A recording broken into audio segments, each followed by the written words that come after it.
What's up, everyone? Welcome into the All-22 NFL show, the official channel of the All-22 fantasy football platform. It's the only fantasy football game with full 53-man rosters, including offensive linemen, where you get to choose personnel packages and have access to PFF grading and advanced stats to make decisions each week. To learn more and sign up, go to all-22.com.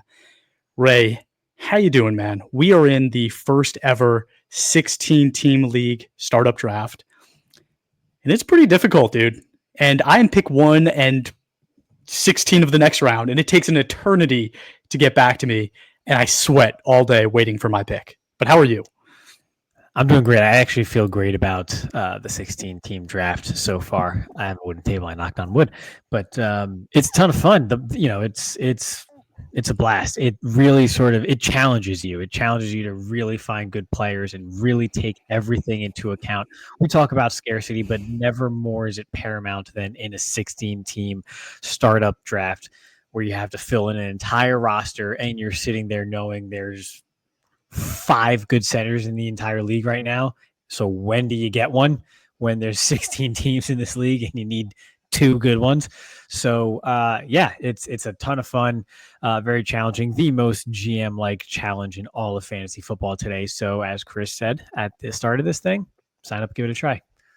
All right, Ray, I have some facts for you because I thought people might be interested to kind of see how the experience is going and how it's different, right? So I have 5 facts from the first 5 rounds of the first ever 16-team league startup draft, okay? So my first fact, I'm going to have you kind of guess as I do this, but can you guess what the top 3 selected positions were in the top 5 rounds? I mean, quarterback is obviously one. Then I'm going to go tackle, and I'm going to go receiver. I'm going to final guess sweep. Yeah, I know it's not 100% right, but maybe it is 100% right. QBs is number 1 with 19 quarterbacks. 19 quarterbacks have been taken in the first 5 rounds. Okay. So that means that every team has at least one, and there are now 3 teams with 2, right? In the first 5 rounds. Okay. Second is wide receiver with 18. That one actually shocked me. Not going to lie. That one shocked me because receiver is such a deep position. I kind of expected people to wait a little bit longer on wide receiver, and going through the draft itself, it didn't seem apparent to me that wide receivers were flying off the board, but they were apparently. 18 wide receivers in the first 5 rounds. And number 3 with 16 is edge. 16 edge rushers. Close. Okay. That was my So again, guess. 19 quarterbacks, 18 receivers, and 16 edge players. That is 53 picks out of 80 total picks in the first 5 rounds. More than half of all picks have been on those 3 positions so far. Damn. Incredible. So people are not really, they're not attacking the scarce positions right now. They're just going, we're just going high value and just seeing what happens. Value. So they're zigging, I'm zagging. I'm over here doing it I just drafted a tight end in round 8. So I'm really zigging or zagging, I guess.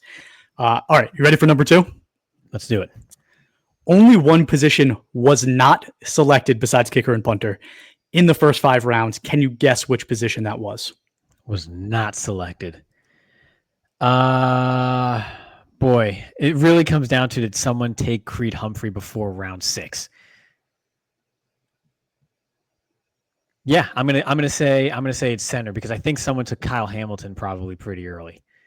You are correct. It is center. It was Creed Humphrey who was eventually taken at pick 612. That's kind of late. That is late. Good on whoever made that selection. Yeah, it was not me, unfortunately. That's how you zag, Chris. That's how you zag? All right, cool. You ready for the next one? I'm always ready. Only 1 guard, 1 running back, and 1 tight end were taken in the first 5 rounds. Do you know who they were?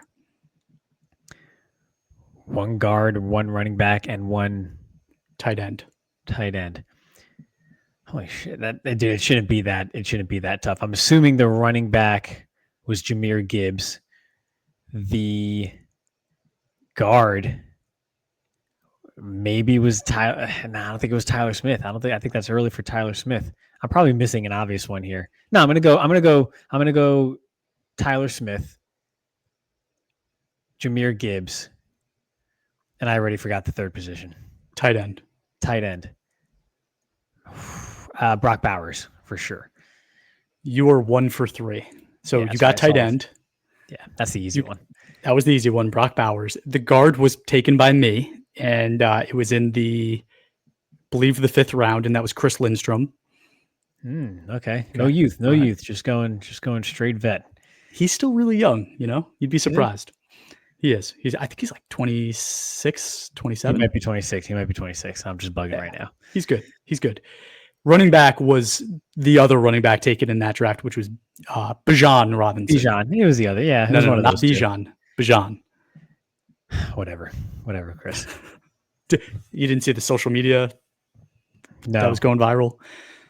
I'm busy doing work and you're just, doom scrolling. Okay, cool. Nice. Yeah, basically. But Bijan Robinson went on, some interview and was like, yeah, my name is not Bijan, it's Bijan. Oh, kind of like it's not Cooper Dijon. It's Dijon. Yeah. Not Dijon. Yeah, it's not Dijon. Just go to the next fact. Just go to the next fact. Yeah, this is my least favorite fact of these 5 facts. So just go on to the next. Number 4. There were 5 QBs taken, or excuse me, there were 6 QBs taken as the first 6 picks. Then there was a break of 5 non-QBs taken in a row. And then it was QBs after that for the rest of the first round, basically. Can you name the 5 non-QBs taken in the first round? I mean, I could cheat and look at the draft. You're not going to do that. But I won't. So it's going to be Micah Parsons, Myles Garrett, Aiden Hutchinson, Tristan Wirfs, and this last one's tough because that could be Justin Jefferson. You got 3 right. So that's pretty good. Not bad. Take that. Aiden Hutchinson was the first non-QB taken That's at 1-7. wild coming off his injury. Coming off the injury, Micah I thought that was... Yeah. Parsons was the second. He was taken 1-8. You did not guess the third person taken. It is an edge rusher. Would you like to try again? Gosh, I'm probably missing an obvious one. It's an edge rusher. Don't look at your phone. Eyes up here, buddy. I'm not, dude. Eyes up here, buddy. It's hands up here. I don't know, dude. I'm missing one. I'm totally missing one, but no, I don't want to guess. Will Anderson. Yeah, I was going to say. Oh, okay. Yeah. You got that. Sure. Yeah. Will Anderson was taken at 1-9, followed by Myles Garrett at 1-10. Justin Jefferson and I actually got Tristan Wirfs in the second round. He was the last player taken in the second round, which is crazy to me. You got Sewell in the second round, I believe, right? So pretty good there. We both went tackle. We'll talk about this. It was a receiver that was taken as this last non-QB. It was not Justin Jefferson. Do you want to try again? Oh my gosh, it's not Justin Jefferson. It's definitely not Jamar Chase. It was not Jamar Chase. Who the hell's in this league? The first receiver taken was not Justin Jefferson or Jamar Chase. It's not Brian Thomas Jr. I don't know, dude. But who? Malik Neighbors. Wow, toe injury and all. Malik Neighbors. It's not. I don't think it's a bad pick. I don't think it's not bad. Yeah. You ready for number 5? Let's do it. I feel like we're on 7. Yeah. This one's like 5th and final fact. Don't diminish it now. Don't try to couch the statement. Just throw it out. No, I'm just saying, like, this is a fact. There's nothing for you to guess on this one. By the end of round 5, every single team. Excuse me. By the end of round 2, every team but 3 had drafted their starting quarterback. But several teams had drafted multiple. Bobby is one of them. Bobby took QB in the first 3 rounds with every pick. Wow. So there were teams that drafted 3 quarterbacks. There were multiple teams at the end of every team had drafted a quarterback by round 5. And there were several teams that had drafted multiple, and 2 of them had 3, which is pretty crazy. Again, because we're talking about how different we are than other fantasy platforms. And I just wanted to kind of push the point that, like, in a fantasy draft, like, if you're doing a startup traditional fantasy draft, there's a good chance quarterbacks aren't taken in the first round at all. I think that's changing a little bit, where like guys like Josh Allen and Lamar get taken in the first round, Jaden Daniels maybe. But like, think about how different it is that like almost every single team had a quarterback by the end of round 2, and that there were only 3 remaining, right? Like, that is insane. And again, it just shows that how different we are than traditional fantasy platforms. Yeah, that's what would happen if the NFL, I don't know about 3, but the NFL threw every player into a pool. Those quarterbacks are going first. It's just the way it is. Yeah, I agree with you. I don't even think it's close. And you know what's funny? Because like doing this exercise and like having this 16 team league draft going on, I want to try 32. I want to try it. Okay. I do too. You don't feel that way? I do. It just gives me heartburn. Yeah, because imagine if you're want to try 32. Imagine you're picking 16th, right? And you either have to decide, do I take Caleb Williams here, or do I wait until pick 16 the following round when every single starting quarterback in the NFL could be gone?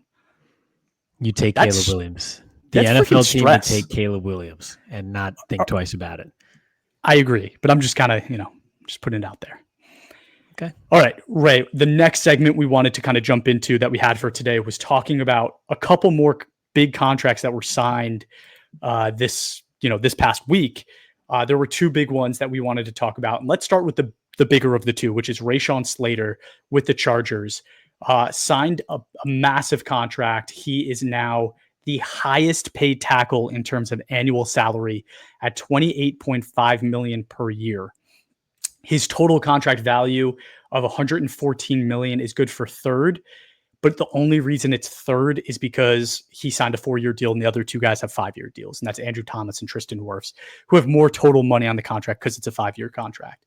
But you're talking about Rashawn Slater now becoming the highest paid tackle in the NFL for the Chargers. Yeah, and it's not out of line at all. As a matter of fact, I think it's where he should be. So he was the second highest overall graded tackle in 2024 with an over 90 grade. 91.1 overall was the fifth. And we currently have him the fifth highest ranked tackle on the platform, just overall, which feels low to me. But when you see the other names, I guess it's fine. Fourth highest ADP of all tackles at 32.5 overall, which again still feels low to me, but it's after Sewell, Mailata, Wirfs. I get it. But I feel like a lot of people kind of slept on Rashawn Slater because he had his biceps injury in 2022. And then in 2023, people forget this guy was playing through double high ankle sprains. I don't think people understand what it takes to play football with 2 high ankle sprains as an offensive lineman running into 300-pound human beings 70 times every week, every Sunday. But that took a toll on his performance a bit. It really hindered his run blocking quite a bit. But he was still a top 15 tackle in 2023, despite playing through those injuries after missing the majority of 2022 with his biceps injury. And so I think within that period of time, people just kind of, if you brought up Rashawn Slater, oh yeah, he's good. He's really good. But nobody spoke about him in the same breath as they do Penei Sewell, Tristan Wirfs, guys like that, where in reality, when he's healthy and he's on the field, Rashawn Slater at any given year can finish as the number 1 tackle overall in the league. He is that good. In any given season, he can be the best tackle in the league, and it's not a surprise. He's also in an offensive tackle friendly or offensive lineman friendly system overall out there with the Chargers. And another stat that really stands out to me just from last year alone, he gave up the 6th fewest pressures in 2024. But only 2 players who gave up less pressures than him played fewer snaps, and that's Lane Johnson and Tristan Wirfs. So if you're talking young stud offensive tackles in the league, you have to put Rashawn Slater in that same tier as Tristan Wirfs, as Penei Sewell, and maybe that's it. Those guys should probably be in a tier all by themselves. Everyone's high on Joe Alt, and maybe Joe Alt enters that tier. But Rashawn Slater should not take a back seat to those 2 names, and I feel like he has, because he's kind of been a little bit out of sight, out of mind. And then when he came storming back this year, because he's an offensive tackle, people still just didn't really catch on. But Rashawn Slater, to me, takes a backseat to nobody in the NFL. So I think it really is the out of sight, out of mind, because it feels, even though it's not, right? He had 1 year where he missed a substantial amount of games. He's played a lot since then, but it feels as though he's always kind of suffering from some type of injury. And I think it gives people concern. There was, a nice kind of run from Christian Darrisaw as well, where he had back-to-back years of very high grading. I think last year he kind of went through the same kind of thing where it's like he missed a chunk of time. And is he just a guy that's going to struggle traditionally to stay healthy? Funny enough, in this 16-team league that we're in that we've been talking about, Zach Tom got taken before Rashawn Slater, which I think is very brave. But yeah, I like Zach Tom too, but I don't think he's Rashawn Slater. Right. And Joe Alt was actually taken right after that. So those were the top, 6 guys. Jordan Mailata should be in that one group that you were talking about before. He is in that top tier.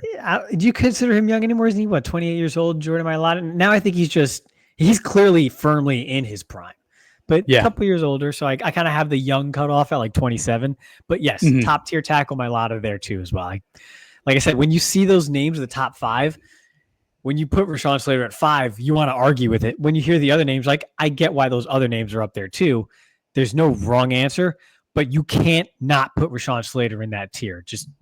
You're wrong if you forget about Rashawn Slater. You're right. And Jordan Mailata is 28 years old, but like for some reason, he just seems like he's going to age like fine wine. Like he didn't have like, because Lane Johnson's doing it. Yes, but also it's like he didn't play football in high school and college. Like maybe his body's going to be a little healthier than other guys over time because of that. We'll see. He did play rugby, so I don't know. Yeah, I don't think that's any easier on the body. Like, oh yeah, he just played rugby, so he's good to go. I'm not sure that's how that works. True. All right, let's jump to the other massive contract that was signed, which was Jake Ferguson on the Cowboys, a guy we spoke about during one of the last episodes where we said this is a guy that's probably going to get paid pretty highly. He is making $52 million total on his contract, $13 million per year. The $13 million is good for seventh on the annual contract, so it's not going to be influencing the tight end weight, unfortunately. But still, when you think about the kind of middling success that a Jake Ferguson has had, still just 26 years old, and we always talk about how tight end is a position that takes longer. We will hopefully see him take that next step and get into that top tier, but he hasn't yet, right? So the 7th highest paid tight end is a guy that's still kind of a question mark, right? On total salary, he's 6th overall at $52 million. But I mean, what do you think about this? Like, do you think Jake Ferguson is a guy that's ever going to get there? The interesting thing about Jake Ferguson is he's not a special athlete. He doesn't have special speed. He doesn't have special size. He doesn't have a special frame. He doesn't look like Kyle Pitts. He doesn't look like some of these other stud tight ends. He doesn't look like Dallas Goedert.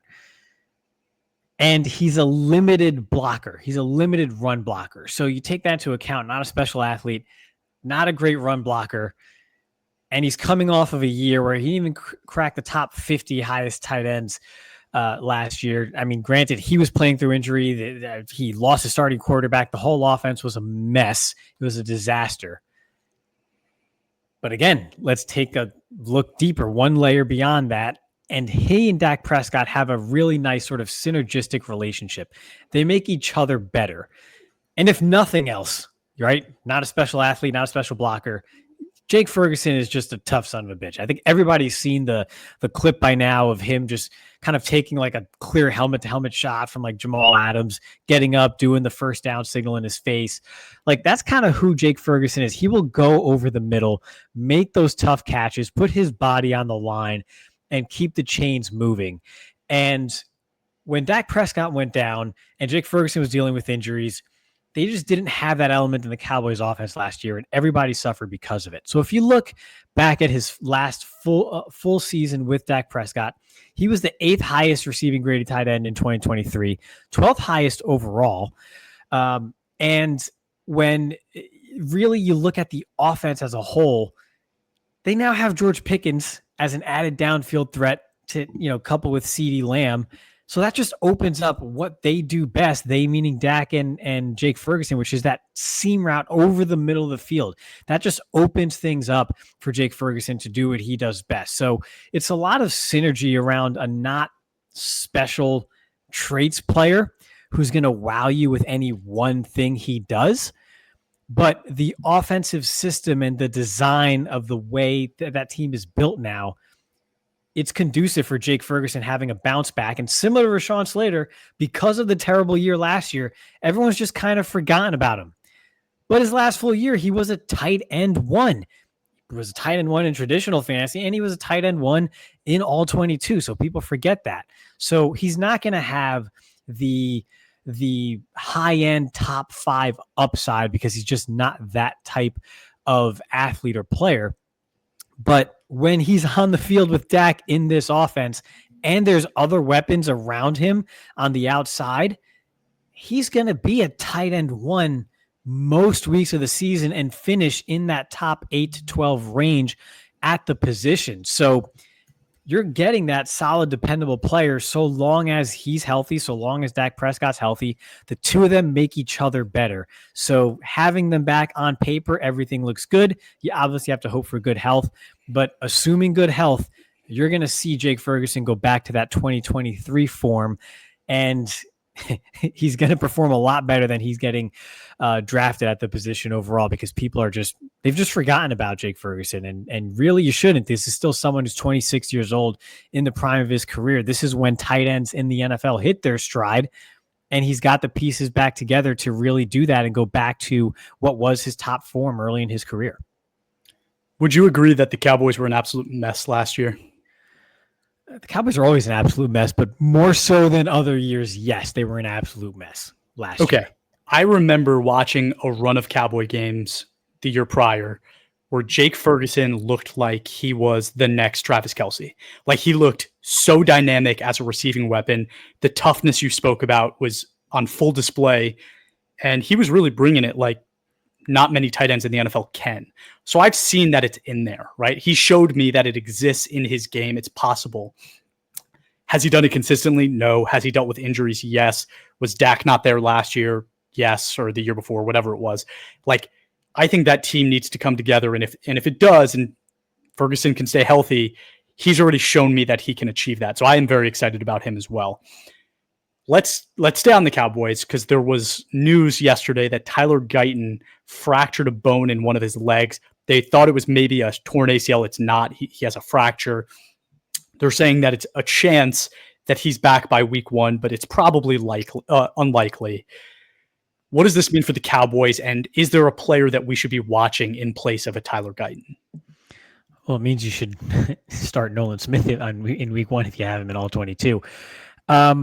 The answer to that last question really is no. Asim Richards or Hakeem Adeniji, whoever steps up at left tackle in his absence, if he's not back week 1, is not going to be startable in all 22, especially against the Philadelphia Eagles. It's just not going to happen. But on Guyton, he was having a very good training camp, a very good offseason overall, starting to look like a much different player than he was as a rookie last year, where he was thrown into the fire too soon. And like we've said, the entire operation on offense was just a complete mess. And it was hard to take away anything positive from that. And it was a really poor environment for a rookie to come into and be thrown into the fire. So Guyton was having a good offseason. So this is a setback. He's also, again, 4 to 6 weeks, probably not something you should ding him long-term in all 22 over. So if you were looking for a young offensive tackle that, again, is probably down the board because he graded poorly and, was a tier below some of those other top tackles in last year's rookie class, and maybe isn't getting the pub of the new rookies this year, or some of just the overall high-end offensive tackles in the league, but you're looking for a tackle 4 perhaps on your roster, Tyler Guyton's still a very good option, and maybe you can get him a little cheaper than you could previously. But the answer is there's no one else to step up that's going to be rosterable in all 22. It's something the Cowboys are going to have to work through week 1 if Guyton's not back in time. But the overall prognosis, positive, it's not a torn ACL. And I think the story that's being missed here is Guyton was having a really good offseason and a really good training camp. So you go left to right from that Cowboys O-line, it's starting to look like it did about a half decade plus ago when it was really in its heyday, when you have the 2 first-round guards, Cooper Beebe at center. If Tyler Guyton hits his stride, Terrence Steele, kind of that solid, dependable veteran there at right tackle, the line starts to come into focus. And like we said, the quarterback's back. You got some new weapons on offense. Again, that synergy really just plays onto itself, but they got to stay healthy. And as we saw with Tyler Guyton, it's not always a guarantee. There's another guy. So Kenny Pickett goes down with a hamstring injury. And I don't know if you had the same feeling I did, but it felt like everything I was reading kind of suggested that the Browns were leaning towards Kenny Pickett being the starter week 1. They were giving him the first team reps as the first guy up, right? I think several guys are getting first team reps, but he was the first guy getting the first team reps like every single day. This is a pretty big deal to me because I think that if Kenny Pickett is not ready for week 1, which it sounds like he won't be, he will not be the starting quarterback in going forward for the Browns. I think it's almost like he's missing that opportunity. I think, it probably, unless again, the next guy goes in and absolutely, blows it up and does great and they start winning games and they're competitive again. I don't really see a way that you give Kenny Pickett an opportunity even after that, because you'd rather see the young guys kind of get in there and play if the season is lost anyway. Right. So I guess I doubt there's anybody out there relying on Kenny Pickett. But does this mean anything for the Dylan Gabriel or Shedeur Sanders kind of hopers out there? Boy, that's a dark place to be. No, because I think those guys were going to get their shot anyway, or whoever stands out among those two was going to get their shot at some point this year.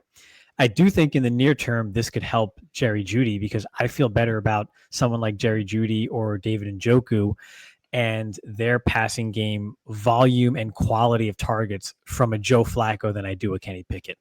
So early on, while they're probably, I'm assuming it's going to be Flacco now at least week 1 and to start the year, I feel better about the quality of targets from him for those weapons than I did from a Kenny Pickett. So short term, stock up for those two guys. And then we'll see what happens with the young guys. They're definitely going to get their shot in Cleveland at some point. I think Kenny Pickett would have we're just cutting through the fat by this. And that sounds really harsh to say. I'm just being real. I think everybody knew that long-term it was probably going to be the better of Gabriel or Sanders. And now we're just getting rid of one of the 4 overall building blocks, one of the 2 other building blocks that was in the way of one of those 2 sort of ascending into that role. So things start to clear out a little bit for the Browns. What's going to be interesting too, from my perspective, is it's like, say Dylan Gabriel does end up getting a start in week, say 3, right? That's not a lot of time to learn NFL, right? I've said it multiple times. I love when a rookie quarterback gets to sit for an entire year so that they could kind of take it in and before they're asked to go out there and do it. Patrick Mahomes got to do that, right? Jordan Love got to do that for several years. That's what I like as an NFL fan. Dylan Gabriel goes in there week 3. I think that's going to be a really hard situation to step into just because the roster is bad, right? The roster is not good. They're not going to be a good team. And now you haven't had a lot of time to step in there and really learn or be successful. I kind of think Dylan Gabriel will be the first one to get an opportunity of the 2 guys.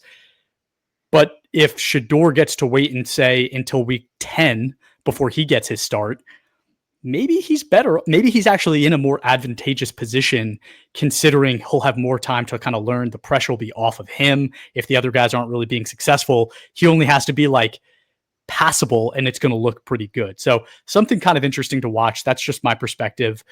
Let's move on. I have a little game for us to play. We kind of did it last time and I liked it, so I wanted it to continue.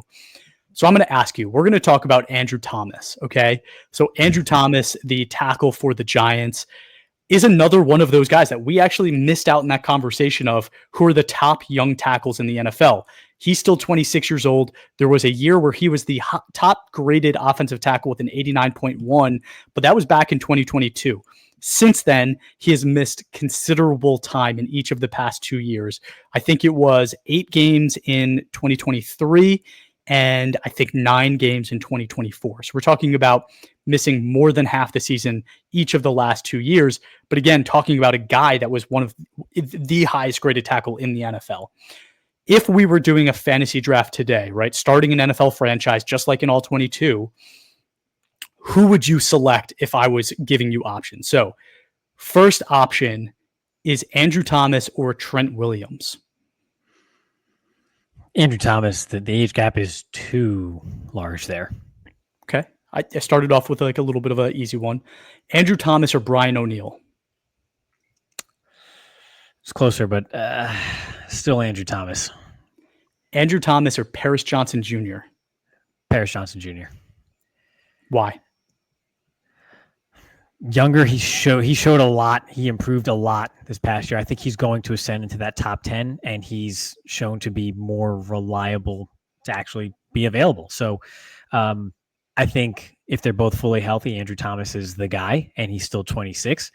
But you got 4 years younger in Paris Johnson, and he's healthier. So I can count on him actually being on the field. Andrew Thomas or Lane Johnson?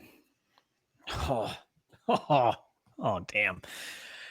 Oh man, that's a tough one. That's a flavor of ice cream for sure, because you can make the argument either way.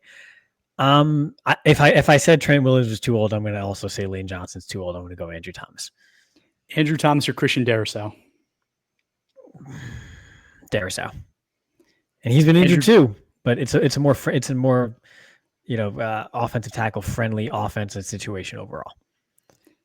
Last one for you. Andrew Thomas or Charles Cross? I'm going to take Andrew Thomas.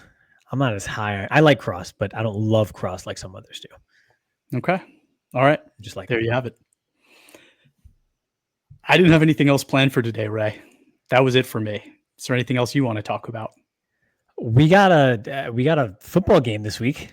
We got the Lions and the Chargers playing in the Hall of Fame game this Thursday night, 8 p.m. Eastern. So football is almost back. Is there a graphic out there? I assume since we have the Hall of Fame game this Thursday in a couple days, that there's something out there like no more Thursdays without football until January something. Like that's probably out there already, I think, because now that we've officially hit Hall of Fame game week. Someone comment that if that's the case. I don't know. Twitter will find anything. So, but yeah, we're going to watch some football this week for sure. Be on the lookout for more injury news, contract news. And then otherwise, yeah, man, sign up. It's draft season for all 22. Get those startups and rookie drafts going. We're seeing a lot more of them starting to take place. So jump right in. Are you at a place in your life where you can sneak out and watch Thursday Night Football with me? Oh, I don't know. I could physically leave my location. I don't know. It's not that I can't. I probably could, but how much am I taking out of the Goodwill Bank to do that for a Thursday night preseason game between the Lions and the Chargers or whoever the hell is playing? Dude, some juicy wings, ice cold beer. I don't know, dude.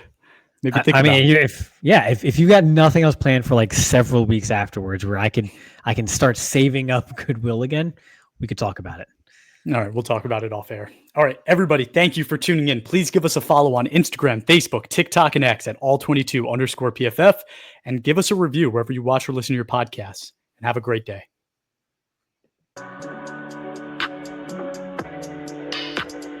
Go.